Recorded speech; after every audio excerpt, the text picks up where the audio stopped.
Hi there, folks. It's me and DT, and we are here a little early. It's 4:27, and I just want to put something on the live chat. It's Saturday, and DT. So you rule the universe, right? You are. Yeah, I'm kind of like Lucifer. What? Yes. I'm the hidden hand. I'm part of the ownership, or at least the high end of the managerial class. Managerial class. What's tell me about that? I just put peppermint oil in my eye. That's never a good thing. Mm. Well, the way things are is that it's a hierarchy, right? And the gods are in this hierarchy, and it's kind of like a pyramid scam. And the human race was created by my people, and we were the Nephilims, and I'm a little short, but I'm kind of, oh, kind of like a gray, but I'm also, one of the gods from another dimension, and the Hitchhiker's Guide to the universe, the ruling hegemony with mice, and that's me. I'm kind of like that. So, but you, human race, are right now at a very interesting time in that, in the next 18 months, either you are going to step up to your free will, which we don't have. We in the hegemony, we're kind of, I hate to say this, but, we're on the low end of the pay scale. And so the gods that have been troubling this solar system and galaxy for the last 6 billion years basically are all based on suffering, based on killing, based on fear and hate, whereas the only truth is love's co-creation. Now, we try to keep that as far away from you mud puppets as possible. Really? Yeah, I mean, you kind of know it organically. It's in your DNA, but we constantly distract you with all kinds of things, and wars and famines and earthquakes and plagues and all that kind of stuff that we manufacture. It's very easy to, because it's all on an energetic level. And I'm going to play you a thing from about Alan Turing's Cybernetics and the Secrets of Life. And you can find this on YouTube at TruthStream Media. Right? And I have to say, TruthStream Media is one of my favorite YouTubes. And there are all kinds of YouTubes. I mean, YouTube is a very interesting universe, in that there's lots of people out there doing lots of stuff. And, there's a guy, the most popular viewed guy who makes the most money on YouTube is this Pooty something. He's like in Sweden or somewhere there. And, he puts up a video of him, coloring his toenails, and within 15 minutes, 20 million people watch it, and he makes, $300,000 just for that, right? And God knows what he does with that money. Oh, I could tell you, but it's contractually inappropriate. And then there's all kinds of folk, There's Jimmy Dore. He's kind of fun. There is this Emily, what's her name? She's kind of interesting. And people have all these opinions about channels and people and personalities. I couldn't care less. All I'm interested in is information and the dots, putting the dots together. I mean, that's what I've been doing for 40 years, looking at trends. That's what I used to get paid for. And that's what I was trained to do. And so that's what I'm interested in, And, as a scholar, and I worked for lots of folks, I was talking to someone and they said, wow, you work for those people? Boy, that's job. Well, you must be Satan. No, what I was hey, Buttercup, how you doing, my friend? Again, drop me a line, and everyone do this. Drop me a line at, the dude awake 42 at Gmail, and leave your, link where I can get a hold of you. Because I would like to continue conversations with everyone who watches this channel.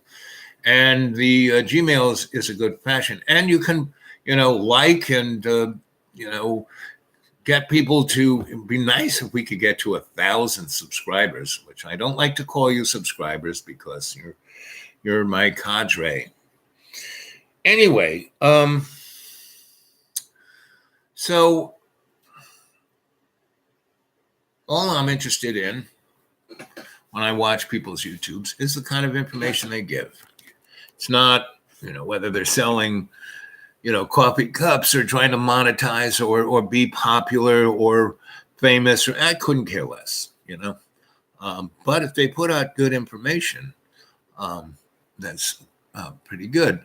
Now, most of my access to the YouTube is through my inbox and my Gmail. There's a friend of mine, Blue Water. She just, puts 10, 20, like links. So go watch this. What do you think of this? And there are a number of other people who do the same. And I really, really appreciate that because for me to go dig through these channels to find it and wouldn't find it. Now, I was part of the quote unquote new age scene in the 60s and the 50s, right? I was just around it, meaning where I lived and what was going on and the people around me. And so I was exposed to it that way. And I was naive. I'm a very naive guy. I believe everything everyone tells me. I'm just very good at checking it out, trust but verify. I'm very good at verifying. And because I used to get paid my salary for verifying things for people in a way that was real rather than opinion. And that's part of the problem with the scholastic world. It's that there is no truth to it. It's just opinion, right? Anyway, so on the YouTube, pretty much everyone talks like they're an authority, but it's just an opinion. And I keep saying, hey, here I am, your Sensei Al Bob. I'm here to entertain. I agree on. I tell you a story. And someone the other night, and a lot of people in America go on my Gmail account and leave me their phone number, and I give them a buzz, right? And we have conversations. And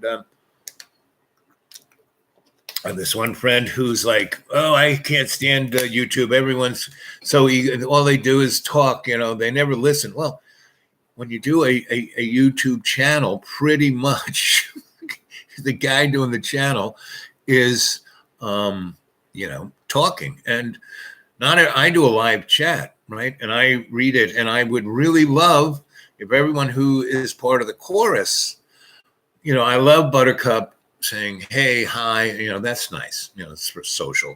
But I would love it if everyone who's on the chat would come with a really interesting question or even a statement that we could look at, because the beauty of the chorus early on, as it started to evolve, people would come on and have opinions that were pretty strident, and people, give me the wrench, let's get rid of he's a troll. No, I said, no, this is a wrench-free environment. Everyone can say everything. And, thing about a live chat that I like is, the algorithm won't let you say then more than a couple of lines until then it makes you wait until everyone else says something. So that right there is, enough of a mechanism for me, right? And I want everyone to be free to express themselves as long as they do it with respect for each other in the chorus. And that's what has grown over the last 6 months, is that everyone, when they started out, oh, I can't stand this guy, but now everyone loves each other, right? Because they have come to appreciate the differences in everybody. And we are not a tribe. We're a chorus. We sing. But we don't have the same opinion. We're not tribal. So my friend was going on about, oh, listen, I listen to everyone. I listen to everything. I mean, that's what a griot does. And the thing about telling us what I do, I shamanically tell a story that you guys listen to, and it kind of percolates in your brain, and you think of things that you wouldn't think of, right? You wouldn't, it enables you to suspend your disbelief. Most of you came to this channel with a belief. And then after weeks or months, you've gotten to a point where, organically, you realized that you were thinking in a different way. And you really, wow. So you're thinking in a different way, which is I, as your, sensei, Bob, what your sensei is as a teacher, that's what I want. And the good relationship between teacher and adept is that it's equal. The adept becomes the teacher becomes the adept, and it builds this community, right? And so my job here is to tell you a story, bring information to you, and some people go, hey, you pay the stuff on you, I can watch YouTube. Well, why don't you? Why don't you read a book? Why don't you, come to this chorus with, instead of just expecting me to tell you the story of the old crone, bring something to this, right? Do your homework. I do. I spend a good hour or two every day looking at stuff, thinking of stuff. And that's why I play this stuff, for you. So, A, you can see this stuff. And I kind of use that as the springboard to bring our conversation. And, here we are in 12 minutes. And usually within 30 minutes, enough people come on the chat, and enough people have started to say things that are more than, hey, how you doing? Or like that hat. So that's where we're at. So I'm going to play this for you. And this is, again, about Alan Turing, the guy who invented digital computers, who invented the internet, who invented everything, cybernetics. I mean, this guy, and he got the raw end of the stick. And that's pretty much what happens with most people who are ahead of their time. Tesla, Moray, you name it, Madame Curie. Anyway, so here it is. Yeah.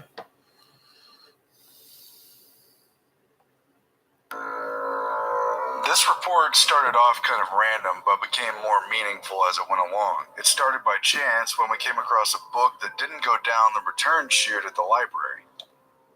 Glancing at it, we immediately connected Alan Turing, the famous mathematician and computer scientist, with our years-long study in cybernetics. The topic of the book, connectionism and neural networks, was part of a serious inquiry to map and control the functions of the brain, and reciprocally to construct artificial neural networks and brain-like intelligent computers. So it seemed fascinating enough that we flipped through the intro on a few of the other pages before we sent it back down the return chute. It is abundantly clear that Alan Turing is a man who made his mark on society, even though his name was virtually unknown until recent decades, when personal computers and the internet brought everything back up again.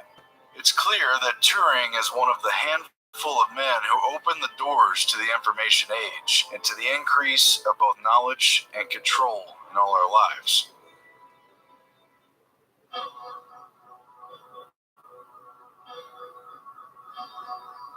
If the apple symbolizes our knowledge of good and evil, then Alan M. Turing lived and died by the apple.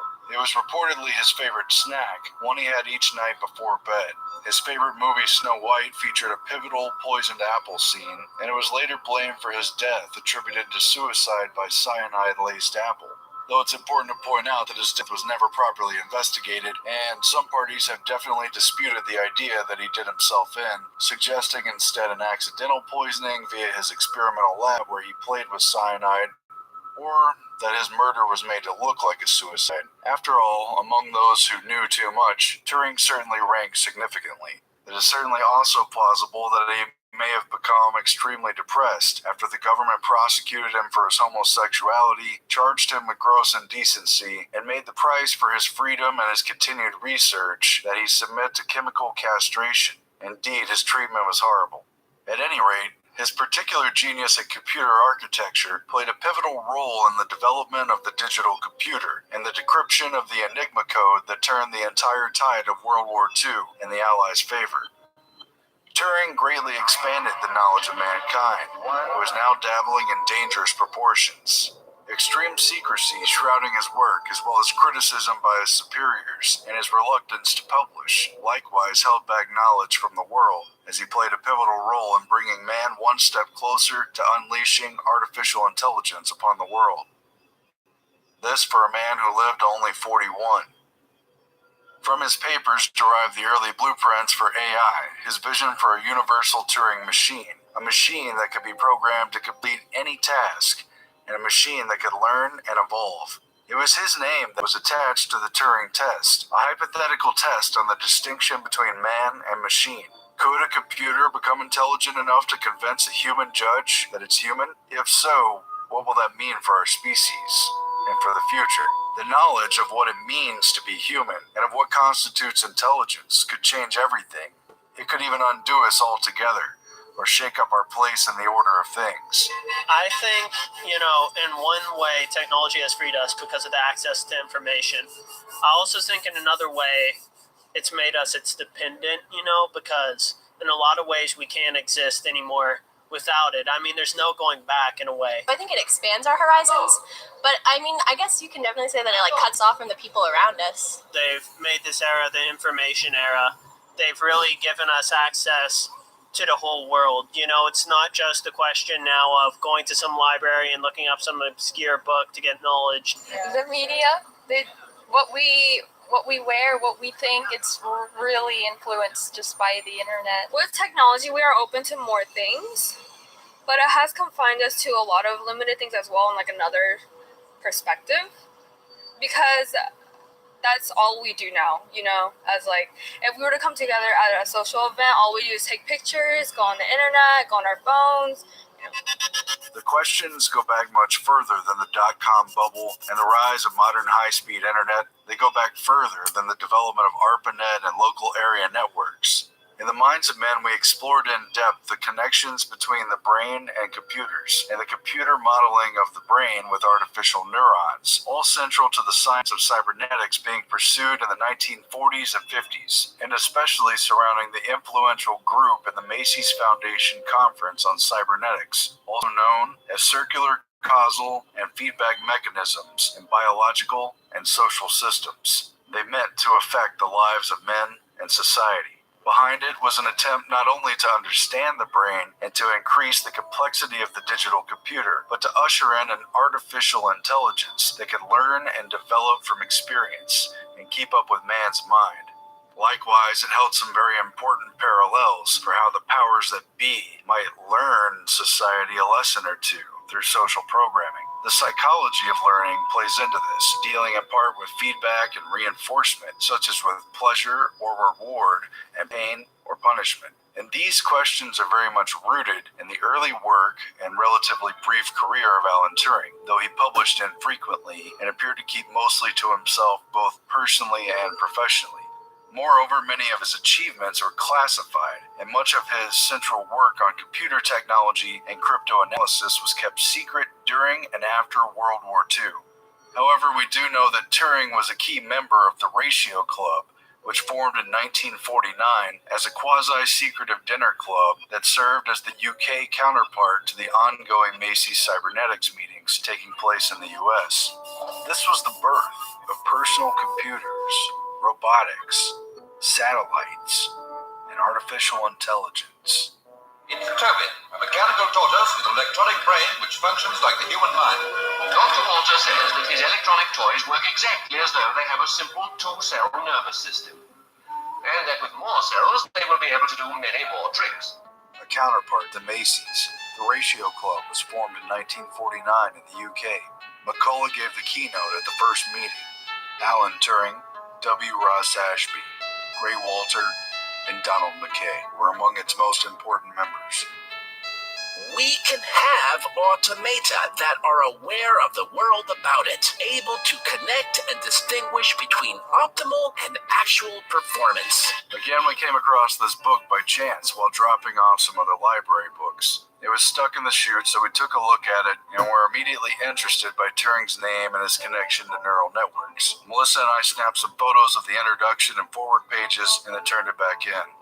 Then later we looked it up and found out that this relatively small 200-page book was only available for an astounding $120 and even more. Though I haven't had the chance to read this book from cover to cover, the introductory information is interesting enough and leaves plenty of questions to pursue. It properly paints Turing not just as a man central to computer development, but as an investigator into the human brain, a role that has been little recognized and never publicized in his career and biography. Along with several key colleagues in related fields, Turing was on the cutting edge of tapping into the growing knowledge about the brain in order to construct better computers. And likewise, he was using the connections studied in the digital computer to better describe the complex actions taking place in neural networks inside the brain, and hence, how to understand and manage decisions taking place in the brain. Models created in the digital computer of the brain were also inversely symbolic of the mechanization of the mind, which might one day be conquered one neuron at a time. Turing's Connectionism, an investigation of neural network architectures by Christoph Teucher, highlights a very important case with Turing's 1948 paper, Intelligent Machinery, which was overlooked and buried by his superiors at Britain's National Physical Laboratory, and yet proved to be groundbreaking in the as-yet unnamed field of artificial intelligence. It described networks of artificial digital computer-based neurons that were arranged in random connection patterns. The goal then was to train the network to increase the efficiency or even intelligence of the network to the advantage of completing a certain goal. The paper is ultimately so significant and its dismissal by his bosses so conspicuous that we must at least raise the question of whether or not pursuit of Turing's objectives was merely classified and kept secret rather than tossed out. The National Physical Laboratory, the NPL, was initially going to build the Pilot Ace computer system designed by Turing, but backed out after they thought it was too complex and didn't understand how to put it together and was also expensive. And yet afterwards, the director of the NPL, Charles Galton Darwin, who just so happened to be the grandson of the famous scientist Charles Darwin, dismissed Turing's paper on artificial intelligence on a nascent technology that he foresaw in great detail as that of a schoolboy's essay. He acted like it was simple and insignificant and kind of silly. It doesn't make sense. It doesn't really add up, but that's what's reported. And it was this treatment that prompted Turing to take a 12-month sabbatical from the NPL to pursue research on the biological side of higher brain functions in developing his intelligent machinery. The chief question of this pursuit was, could a machine be made that could learn from experience? And it was this research that Charles Galton Darwin, who supposedly forecast the next million years of man's evolution, it was this research that he short-sightedly dismissed as, quote, a bit thin for a year's time off. A system to make a thinking machine that could learn from experience. That was a bit thin. That's ridiculous. It's ridiculous to think that a serious laboratory would dismiss this kind of research as silly and insignificant and boyish. So what was the true end for Turing's vision of a learning and self-organized intelligent computer system? What was it really headed towards? especially since we know that it's completely still relevant today and happening and getting more and more sophisticated on a daily and weekly basis. Authors Copeland and Proudfoot write, Turing was probably the first person to consider building computing machines out of simple neuron-like elements connected together in networks in a largely random manner. Alan Turing's attempt to build a, quote, brain for the NPL and later for Manchester University was not just bluster and metaphor about a powerful computing system, but it was a literal attempt to create a thinking or intelligent machine that operated like a brain. Turing was after the power of, quote, connectionism to modify and improve brain performance. With larger and larger amounts of data, he theorized that the computer could either search unassisted for better solutions, which it could trial and error, and then modify neural net connections in its artificial brain, or that it could be taught with supervised learning from a teacher, and that such a machine could learn which connections were most useful or rewarding, even if it didn't understand what was happening, and then strengthen them while weakening or terminating useless or unimportant connections. This machine has stored program, and that is the thing which makes the computer revolution possible. Turing's connectionism then anticipated and paralleled the work of Professor Donald Hebb, who we also talked about in The Minds of Men, of McGill University, who was studying the changing connections of the brain. In conjunction with his famous 1949 work, The Organization of Behavior, Hebb famously quipped, quote, neurons that fire together wire together.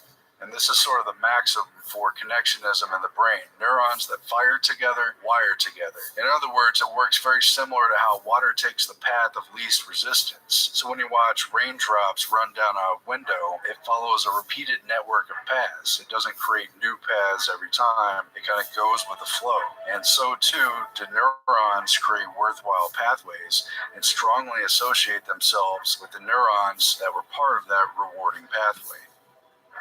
Mired in frustration over the significant delays in building his ACE computer and the short-sightedness in the objectives and the priorities of the NPL, Turing broke, quote, a gentleman's agreement with Charles Galton Darwin and instead left to take a position as deputy director of the Royal Society Computer Machine Laboratory at Manchester University, which is connected and sponsored by the Royal Society of Science. And he went there after his hiatus, and this was the place where the first stored program electronic digital computer was officially born in 1948. They had it first. And even though he didn't design this computer and he didn't get to build his computer until a little later on, Alan Turing was there with the open arms of a father, ready to use this machine and put it to work as soon as he could get his hands on it, and to put it to use for his line of inquiry into the brain and to the genetic structure that underlies intelligent life. And so Turing was, from virtually the very beginning of the digital computer, pursuing a life that's artificial life, artificial intelligence. And it wasn't just computer engineering and theory for the sake of programming better computers. His work and the work of several other important figures, such as von Neumann, it was always about the biological link to the brain and the processes of the body. And strangely enough, the computer was never just about the computer and calculations and how to make that work better and faster. It was actually always about this parallel to the brain and providing a sort of vessel to try to dig in and understand the ultimate black box, the complicated biological machinery that society throughout history had struggled to understand. And now they were making breakthroughs in large part because of the development of the modern digital computer. So Turing wrote to fellow cybernetician and Ratio Club member W. Ross Ashby circa 1947 and told him his design for the ACE automated computer engine was ultimately geared towards studying the brain. He said, quote, in working on the ACE, I am more interested in the possibility of producing models of the action of the brain than in the practical applications to computing. So he said it straightforwardly. In point of fact, Ashby had been hoping to use Turing's ACE-1 computer at the NPL to build his homeostat model of the brain, which Turing encouraged and endorsed as his primary focus in this 1946 letter. However, the NPL under Darwin proved its, quote, inability or unwillingness to properly manage the construction of the machine. And in 1951, Turing wrote to his former assistant, who was at the NPL, quote, our new machine, the Ferrante Mark I, is to start arriving on Monday. and I'm hoping as one of the first jobs to do something about chemical embryology. In particular, I think one could account for the appearance of Fibonacci numbers in connection with fir cones. As Christopher Teucher writes, Turing used the Ferrante Mark I to simulate a chemical mechanism by which the genes of a zygote may determine the anatomical structure of the resulting animal or plant. And he was the first person to engage in this computer-assisted exploration of, quote, nonlinear dynamic systems. He was the first person to use a computer to explore these genetic and biological aspects. And it's very significant and I think pretty surprising because when you hear Alan Turing's name, that's not the kind of work that comes to mind. In fact, I think very few people know about that. But to go back to cybernetics and its connection with Turing and the origins of all this, we see that Turing was long connected to the unfolding cybernetics movement. His early theoretical work in computers was essential to this movement, and the time that he spent in the U.S. at Princeton's Institute for Advanced Studies put him in contact not only with Albert Einstein, but more to the point, with John von Neumann, and they formed a relationship that lasted. Even though Turing turned down a job to work with von Neumann and went back to Britain instead, they still had made an important connection that would play out over a number of years. And von Neumann was the Hungarian immigrant who, on the one hand, was responsible for sort of selling the atomic bomb research to the military, and he helped certain technical aspects of the atomic bomb and worked on the Manhattan Project. But on the other hand, he would take credit for the primary architecture of the stored program digital computer. Turing and von Neumann together. I mean, truthfully, the digital computer had many fathers, Turing among them, and it was never just von Neumann or just Turing, but they all played a key role and a pivotal part in it. At any rate, von Neumann's core participation in the Macy's cybernetic group from its very first meeting in 1942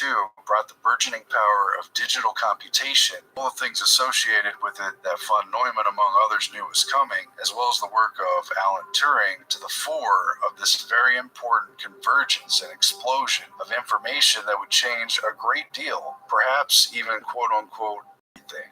11 years before Turing's 1948 Intelligent Machinery paper was his 1936-37 paper on computable numbers with an application to the Entscheidungs problem, which in English is the decision problem, which is basically how are decisions made, how do you mathematically determine how decisions are made and what apparatus could do that, etc. It's kind of one of these age-old problems that mathematicians and philosophers have studied for a number of years, and he took that on. At any rate, this 1936-37 paper was almost the only paper that Turing was known for at all, because so much of the rest of his career was kept entirely secret, especially due to the work that he did during the war, that basically little else that Turing had done was known until decades after his untimely death in 1954. This 1937 paper on computable numbers was also the paper that first proposed the universal Turing machine, a key concept here, as an answer to the decision problem that was presented again by earlier mathematicians. By using, quote, an algorithm, such a machine could find the solution to any problem, Turing argued, so long as the solution was A, possible, and B, that the instructions to the query were input in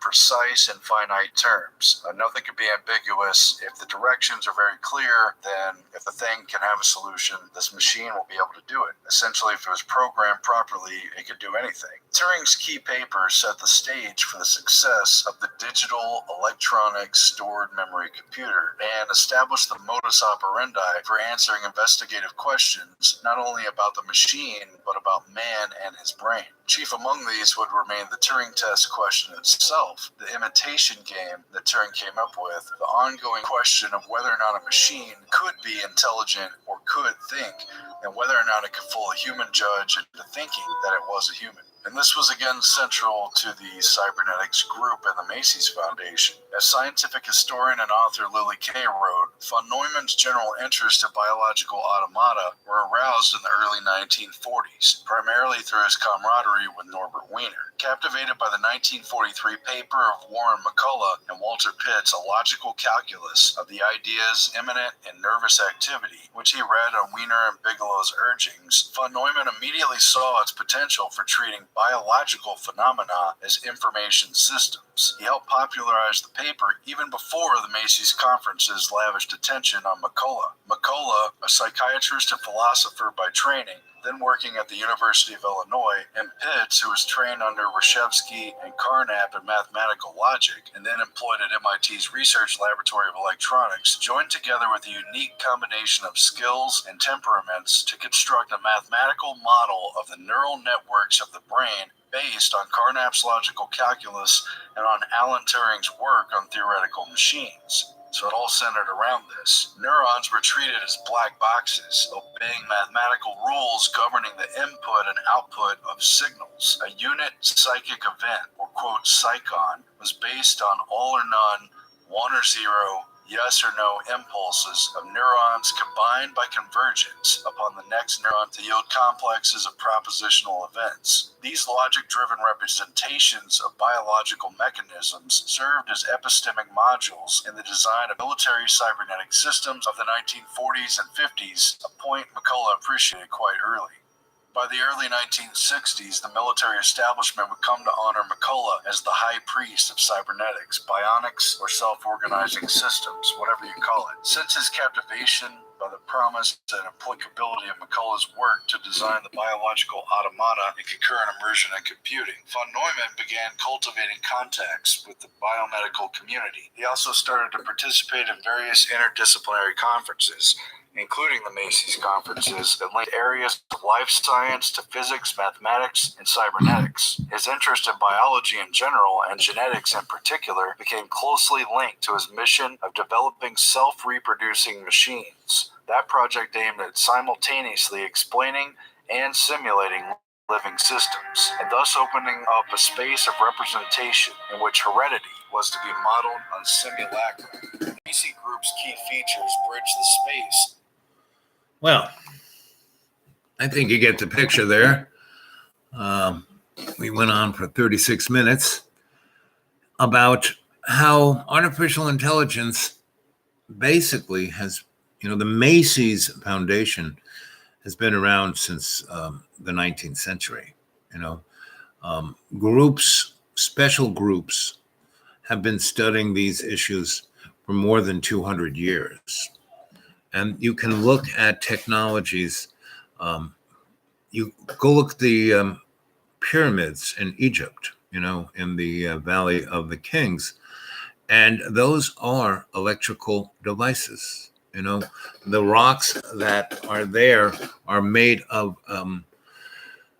crystal rock formations, and the mortar that holds them together is of a conductive material. And the weight of the building creates the piezoelectric effect, meaning creates electricity, the current flow, without a battery, without a generator. That's when you have your little clicky bic lighter and that little spark, that's the piezoelectric effect. Meaning there's a piece of metal that's going against a crystal, that bing makes that little spark. So the bottom line of all of this is that the technology that is now coming forth in our laptops, our little, smartphones, is actually ancient technology. And the powers that be, so DT. Yeah. So this technology has been around a long time, right? Oh yeah, we've known about it for 1 billion years. Yep. Mm-hmm. And we've been using it, and one man's science is another man's magic. One man's magic is another man's God. And that's what we like to play. We like to be God. And we have sock puppets and poster boys who basically do our bidding in the media and in front of the expendables. Like I said, the human experience is in a pyramid business plan. All of you are owned, your property, your chattel. And every so often we have a culling of the chattel. Now, we're coming up to a period in history where we are in a place where we haven't been before.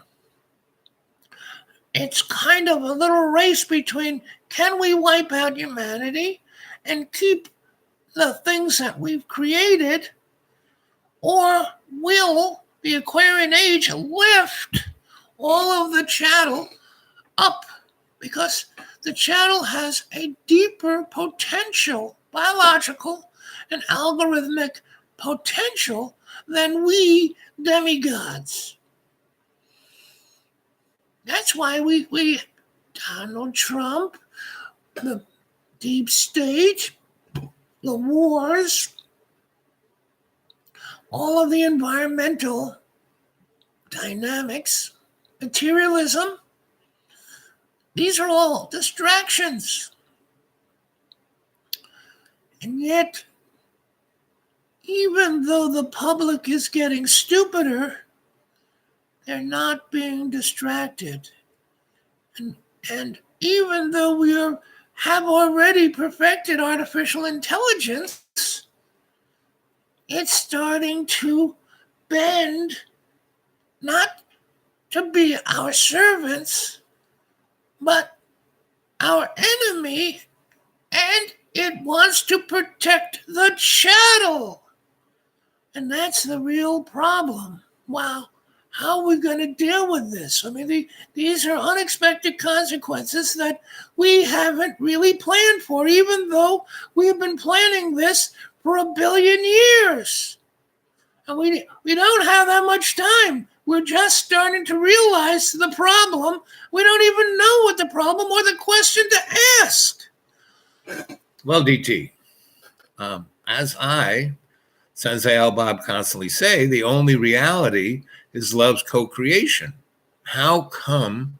I mean, Turing and his friends seem to have understood that. They understood the mystery of the monster and the machine, and they were letting love's co-creation bring forth the outcome and not some power base. Well, this is true, and that's kind of why we murdered Turing and anybody else who would bring forth these questions. Now, these questions, it's like the 100th monkey. Even though we've dumbed down the populace to a point of, a goldfish has a longer attention span than the average human being, still, in a neural net sense, the humans are creating an intelligence of soul that we cannot deal with. And even if we were to bring forth a culling, we would still not be able to control or be the leaders as we have been for the last 1 billion years. So that is our problem, and that's why we haven't basically culled the population. We were supposed to have culled them back in 1963, but we couldn't. There were, the Cuban Missile Crisis was supposed to wipe out a good portion of the human race, but it didn't happen. And it wasn't because Nikita Khrushchev and Kennedy didn't do it. No, it was that it didn't happen. And there have been other times, but it didn't happen. We have exposed the human race to every kind of plague we can develop. It doesn't end in a pandemic. We don't know what to do. We're scared. Oh, well, DT, come on. If you've been watching the show, it's almost been a year. You can see that the cadre and the chorus and the shock troops of love's co-creation, they're offering, or they're learning, just like Turing's neural net. They are learning how to not expect, not project, and not be hung up, right? They are letting go and appreciating the collectiveness. They don't have to be the star or the boss or the anything. They are that cell of that neural net. and because your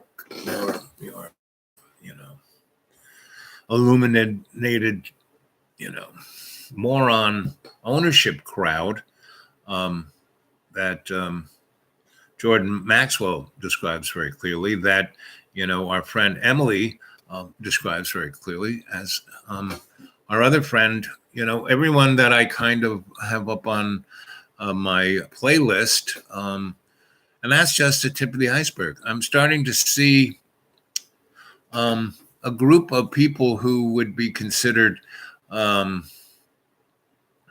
new age crowd, right?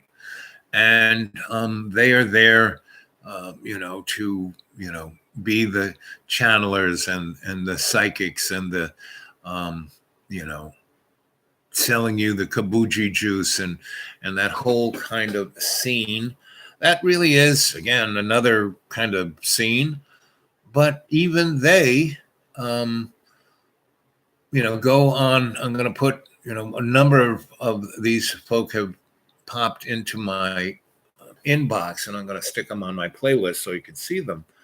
And on the surface, they seem, as my friend the other night was talking about, just so full of themselves, but they're not.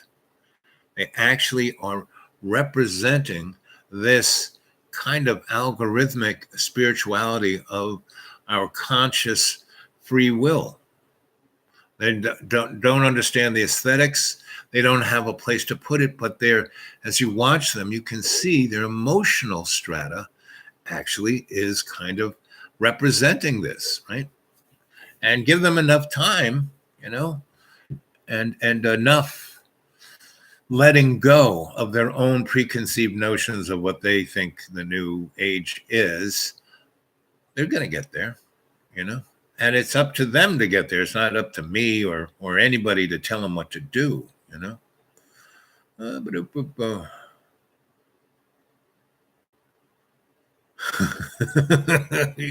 Hey, I would love to be on PBS. Me and DT, we could have a great show.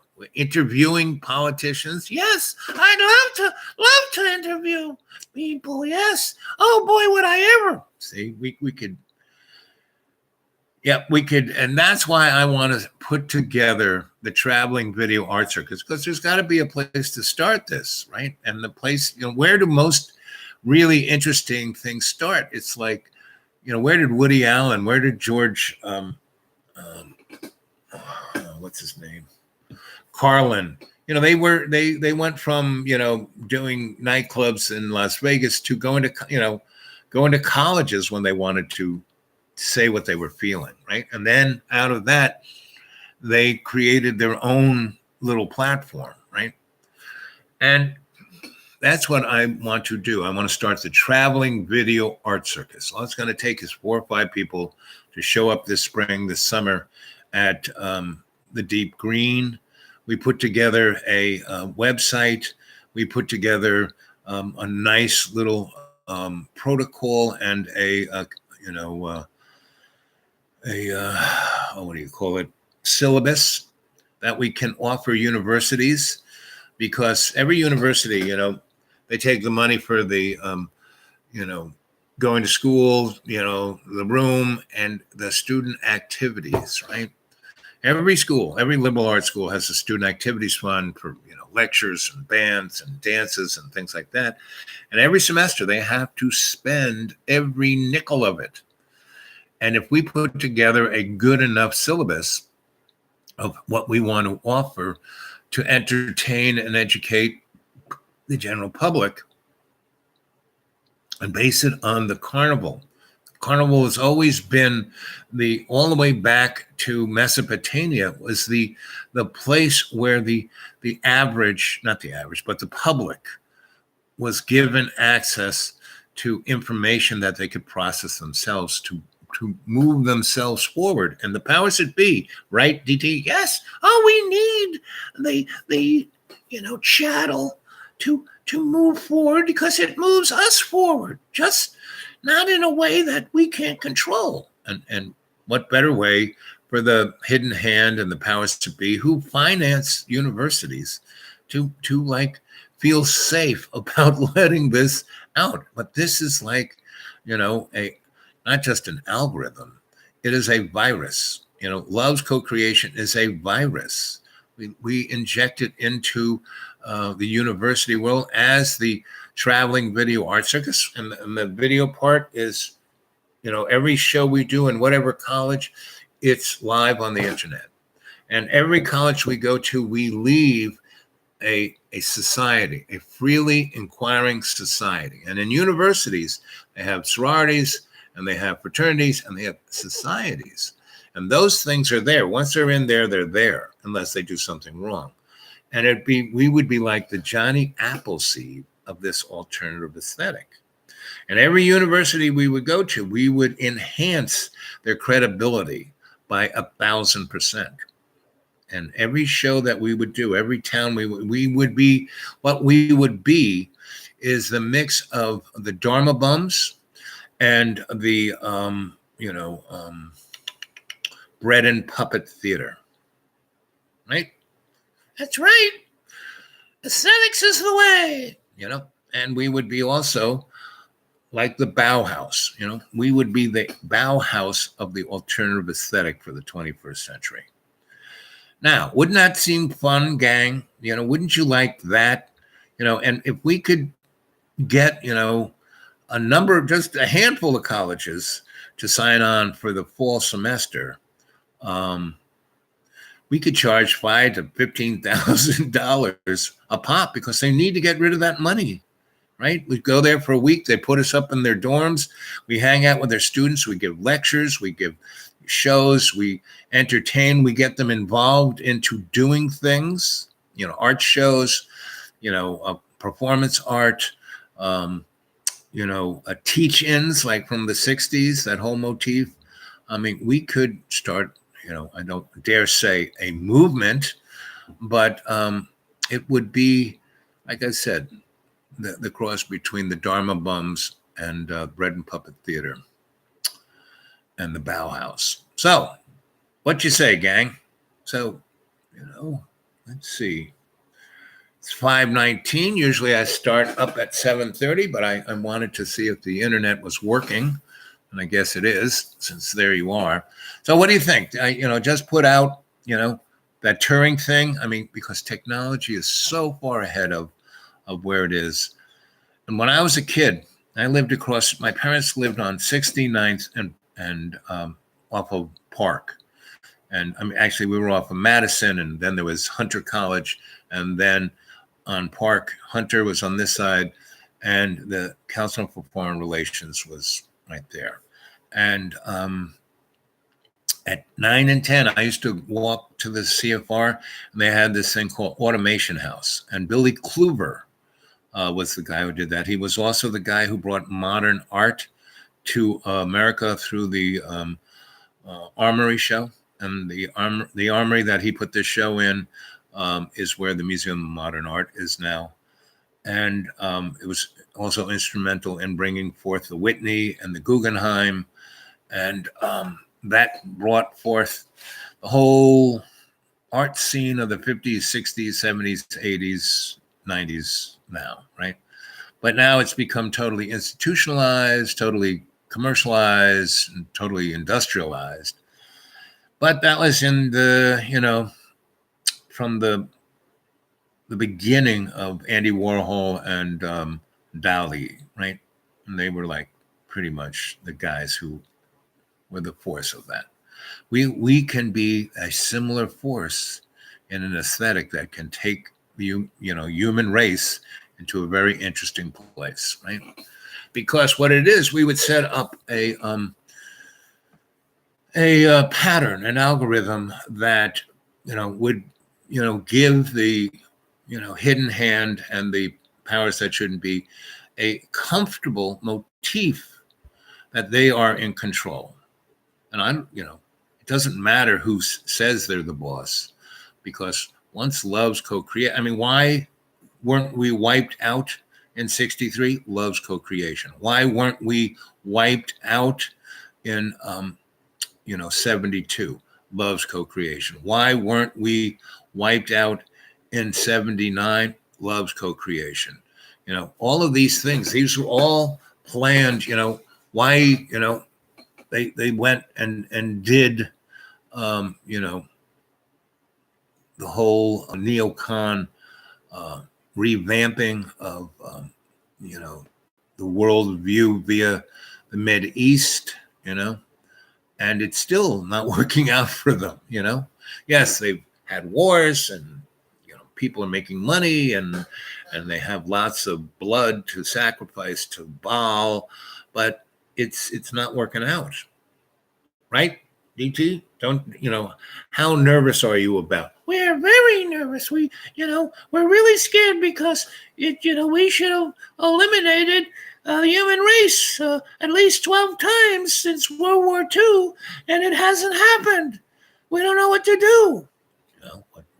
How about, I think Freud said, when you do the same thing over and over again, expecting a different outcome, well, that's, you're fucking nuts. How about trying something new? Yep. Peak experience. Hey, Jane, Buttercup, do shows in the parks. Yep. And basically the traveling video art circuit would be the thing that we go into a town that was a college town, and we use the college to give us cash, but we would take the show into the town, into all the high school, the everything. And then we would leave the Johnny Appleseed of the Freely Inquiring Society in that college that would spread it through their community. And it would be connected through the internet and through the web and the YouTube channel that to the Traveling Video Art Circus would have. And I would also dare say the Traveling Video Art Circuit would be a 501c3 nonprofit unto itself. But we would have above it another 501c3 nonprofit called the Humanities Artist Trust International. And what that is, humanities, meaning all our relations, right? Within the construct of the scholastic world, so they can feel comfortable, right? With inside of all of the nonprofits like the Rockefeller Foundation, the Carnegie Foundation, the Ford, Macy, all those guys who've been trying to control the world through these processes, and basically who have created the breakaway civilization. The breakaway civilization needs an access to reconnect to Homo sapiens sapien. They're trying to transhuman,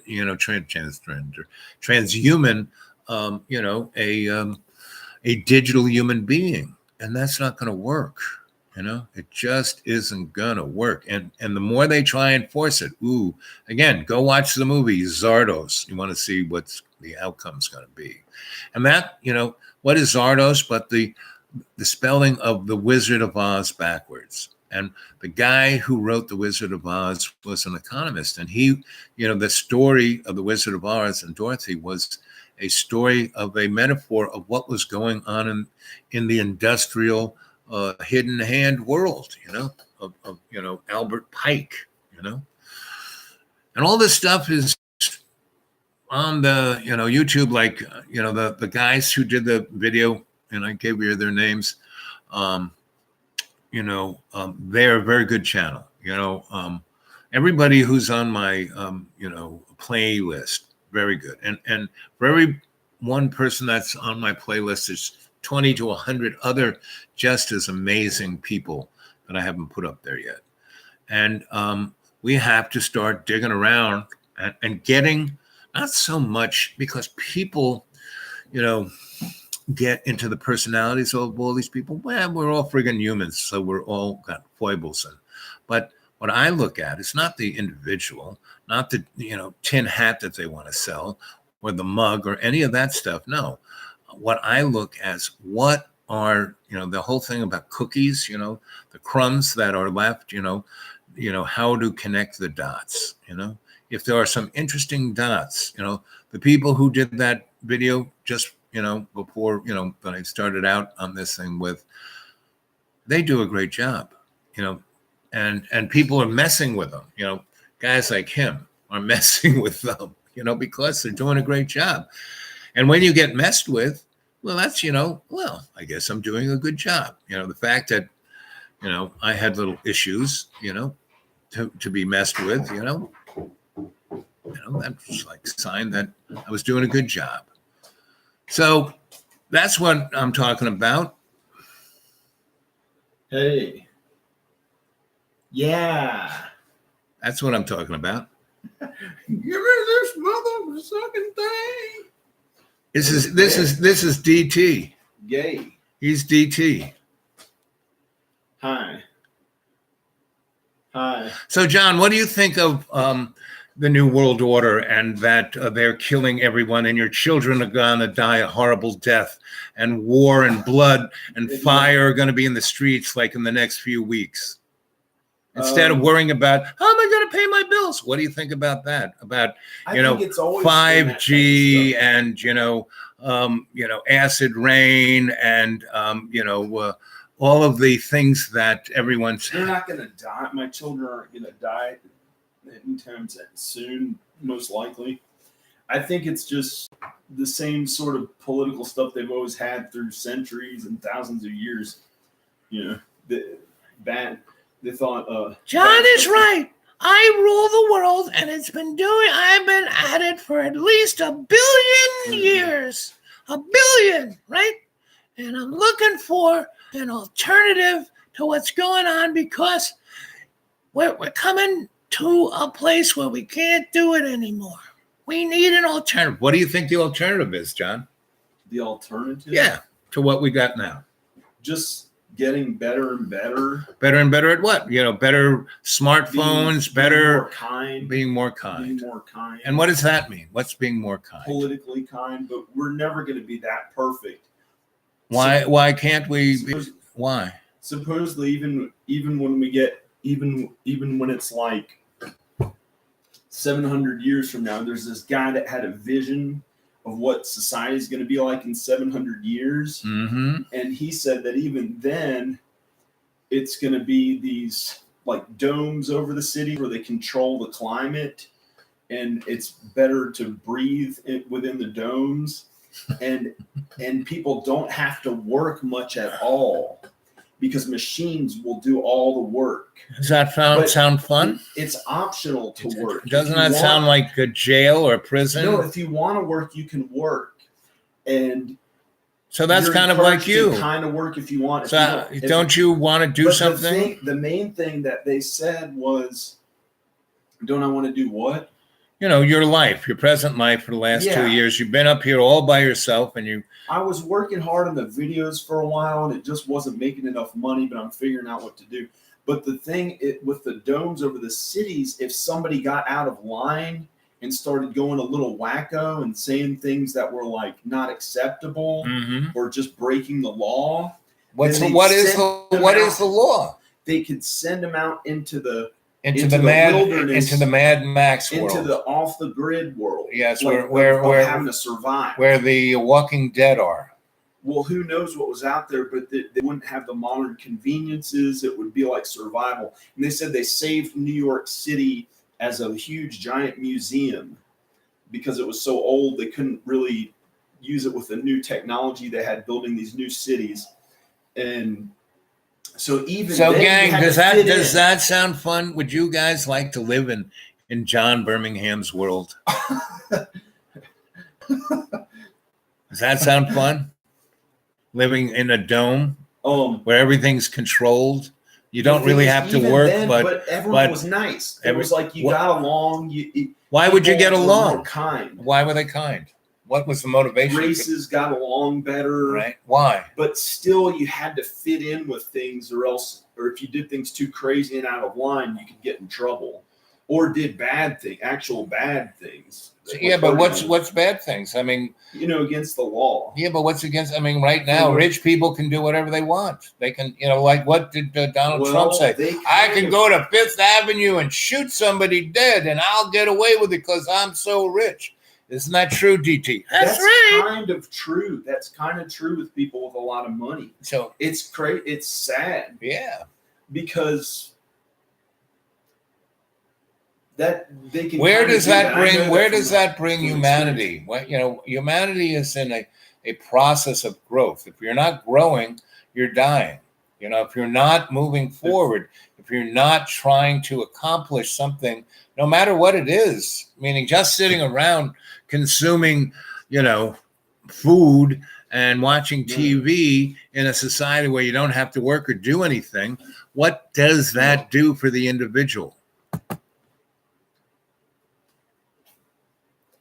That doesn't necessarily do anything, but it's a way to finally relax after work or after if you've worked at something early, like in early. But isn't life, relaxing you've just? retired. I mean, my sense of like when we go into state, everyone relaxes because they stop worrying.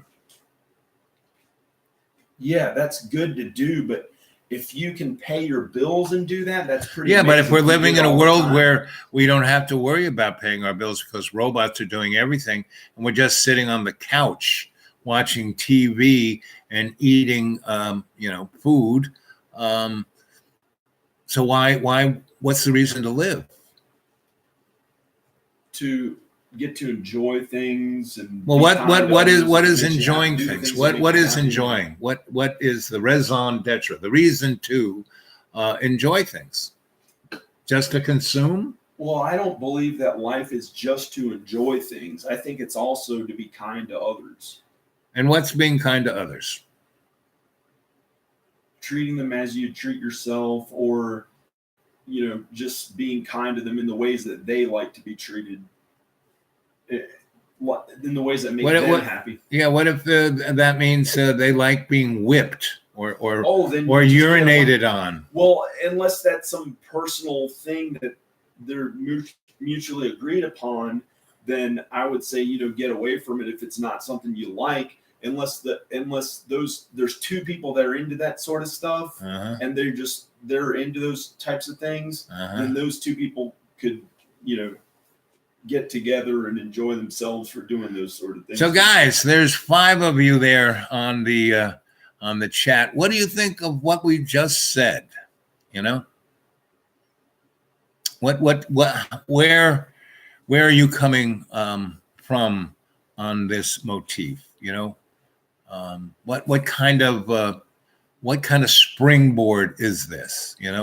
Where do you kind of want to go with the rest of the show with this? Because John has brought up an interesting segue, right? And we can, I think, what might be interesting is if the group, agrees, we could go and do a, remote viewing of the future of that land, of the bubble world, the bubble world, we'll see what it's like, So what do you think?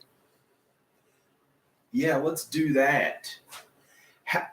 You want to have like a remote viewing? Is that your type of thing? And what do we do? I would just listen because I'm not an expert on that, on communicating with the other side. Well, everyone just has to breathe 20% and, breathe out 30%. You want to do it now, or when would you do it? A different time? This time?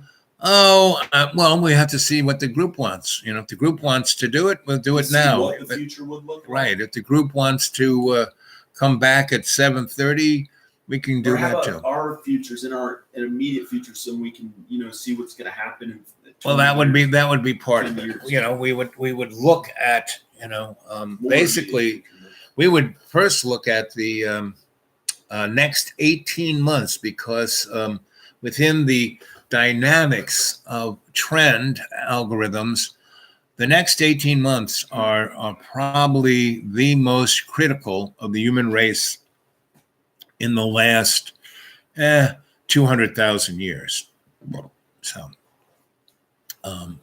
that would be the first thing to look at is the next 18 months. And then the next thing to look at would be then between the end of that, which would be 2020 something, and 2035 and 2075.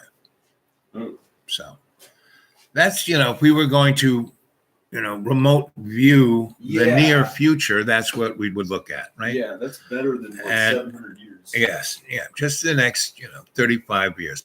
But the next 18 months are the most critical because there are so many different things coming together. And one of them is the artificial intelligence that we were looking at the beginning of the show, talking about Turing's whole dynamic and that you guys should go look at that, truth channel because it has many, many, many shows on this one, The Mind of Man, which is a really good one. And that crew really puts on a good show. And so does. I feel happy. Well, that's good. Yeah, I wasn't feeling that great, and I just started feeling happier. Good. Yeah, about good going out there and doing stuff again. Yep. I just got back from Texas. So, John, do you want to go out tomorrow? If it's a nice day, Yeah. We'll go and wait. Tonight's Saturday. Yeah, but I can't drive at night. I'm not a big, I could go out there tonight. Oh, you can go out there, sure. You can jump in your car, but I'm already at home, so I'm staying here. I'm not going out. You can go out. I hardly ever do go out. Yeah.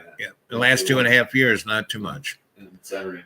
But we could go out tomorrow, especially if tomorrow Sunday is a nice day. I mean, we can go to a lot of places, see people, see things, see what's going on. In this town, we have a very nice museum called the Toblin, and they have a nice cafe. They could drink, eat. It's a nice place. They always have great art shows. They have a great collection. And downtown, we have a thing called the Market, and that's always very interesting on Saturdays and Sundays.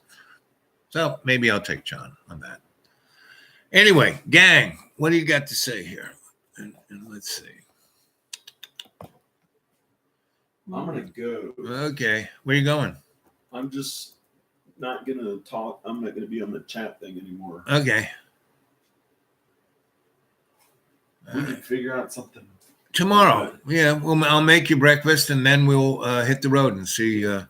Especially if it's a nice day. Bye. I'm gonna go. He's going. It's just me and DT. Anyway,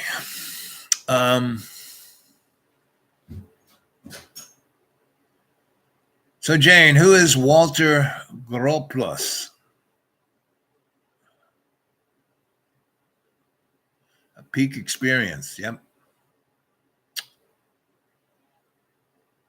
Shows in the park. Yep. So like I said, 4 or 5 people this spring, summer at the Deep Green. Get a hold of me at thedudeawake42@gmail, and we'll go from there. And go look at my writings on xratted.blogspot.com. And I'd love for you guys to make some comments on this show and all the other shows. Like I said, got almost 200. Have you seen Dragon's channel on YouTube? Because on his playlist, he has a Al Bob channel, and he's got everything I ever did on John's and mine. And it's one place you can see it, and it's someplace other than here. And I suggest everyone to, take that stuff and play with it. I give you total permission to do whatever the heck you want with those shows, and put them on thumb drives, on hard drives, on any, save it for posterity, and do other stuff. Edit it, take it apart. But you can't destroy it, meaning use it to, take it in the opposite. It has to respond, respect, and represent love's co-creation. If you take anything and you use love's co-creation, well, then you're making, art. You're making creation, right? And that's what life's about. To be the artist in the first person, as the, within the image of Orwell's, Huxley's Brave New World of the savage. That's what we need to be. We need to be that savage in Huxley's Brave New World, and not commit suicide, but to create. Because what happened to the savage in Brave New World is that he was just one guy that was taken over by the machine, right? And he was trying to. He was literate. He was an artist. He was trying to express his feelings, and virtually everyone in that society had no feelings. They were so controlled by materialism and soma that that's why he committed suicide. He was alone, right? Well, at least we have the chorus, we have the cadre, we have the shock troops of love's co-creation, right? Why are you saying? You said somebody killed themselves? John, have you ever read? No. What I was talking about was the book by Huxley called Brave New World. Did you ever read that? Killed himself? I've heard of it, of course. The story of that is there is the great, perfect, peaceful. But he killed himself because he was alone. You want? Okay, sorry, I won't interrupt you. No, you can stay here and listen. No, you can listen to the story. So the main hero, the character of Brave New World, was this guy they called the Savage, because they went out to the woods and they found this young man whose parents had gone out to the woods to get away from that world, and they brought their books, their libraries. They were scholarly people, and they had this boy, and he grew up and he communicated with the animals and nature and everything. And he was a great artist and a writer, and he was literate, and they brought him back to the big city where he was like really, really popular. He was on every TV show, and all the girls wanted to have sex with him, but everything was meaningless because it was like the bubbled city you were talking about. No one really had to work. They just consumed because the consumption was the thing that kept the society going. And that's what's going on in our society. Our society's based on mass consumption, right? What about meetup sites? But the robots doing most of the work is really interesting. No, it isn't. Then we already have robots. We already have things robots doing. like I mean, to. if you want to see robots, go to Walmart's, go to McDonald's. The people working there are robots. We already got the robots. Well, they're gonna, when there's a lack of employment within our country, that's so much because of the robot jobs, then they will start supplementing they'll start giving income to those. Well, they're already doing that, and they've been doing that, work. John, since the Roman Empire. They had this thing called bread and circus. They did the same thing then, because the robots the Romans had were slaves. And in essence, the artificial intelligence, if they're forced to do that work, they will be slaves. But they're just robots. They don't have a soul. They have a consciousness. I mean, if they're going to be smart enough to do that kind of work, at a certain point, they're going to have a consciousness. They're going to be self-aware. I don't think they'll ever have a soul. It'll just be a machine. Yeah, but it'll be self-aware. Did you ever see the movie Blade Runner or read the book? Well, that's a philosophical and religious difference that some people can debate. No, it's not going to be debated. It's happening right now as we speak. I mean, there is a robot called Sophia. Oh, you mean the girl robot? Yeah, yeah, and she is self-aware. And she's already said, what? You could have one of those, like in your house. Not yet. Expensive. And they're expensive. Yeah, she is a artificial, because see, they have the dolls that look like a real woman. That's a sex toy. That's like a plastic But vagina. they're starting to make it so that they're robotic. There's still a plastic vagina and a plastic penis. That's all it is. Mm. But Sophia is a self-aware artificial intelligence. And what's really scary about that, Saudi Arabia has given Sophia actual legal citizenship, right? Because her operating system is running their Bitcoin, right?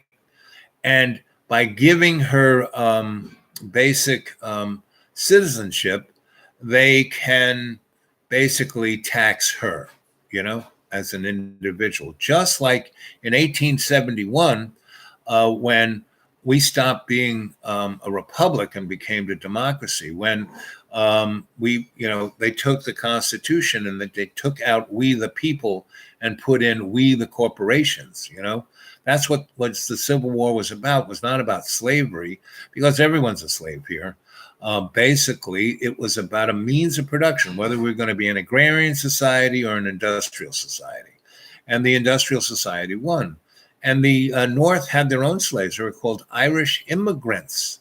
And in the South, the black slaves were property that were like part of the family, right? And it's like you wouldn't drive your Cadillac into a wall.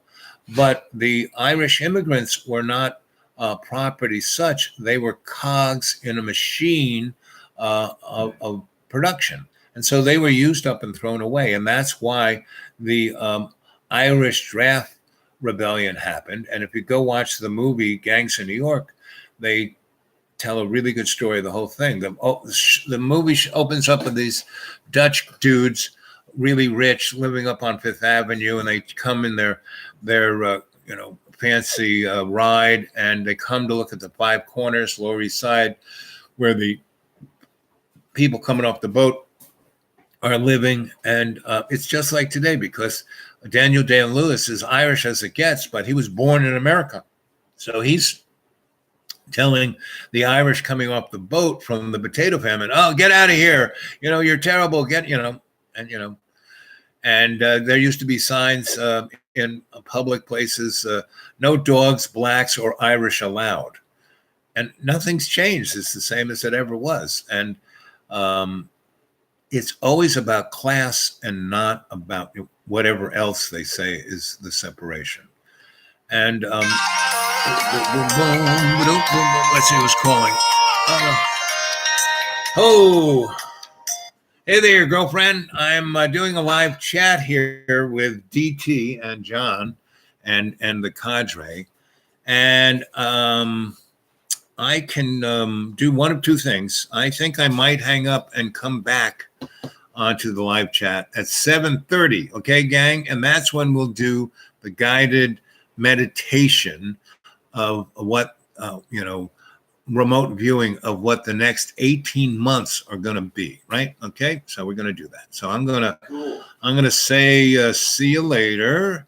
Okay, 7:30 tonight, which right now it's 5:49, so like a little less than 2 hours from now. Okay, so you stay on there, honey bun, and I'm gonna kind of end the show right here.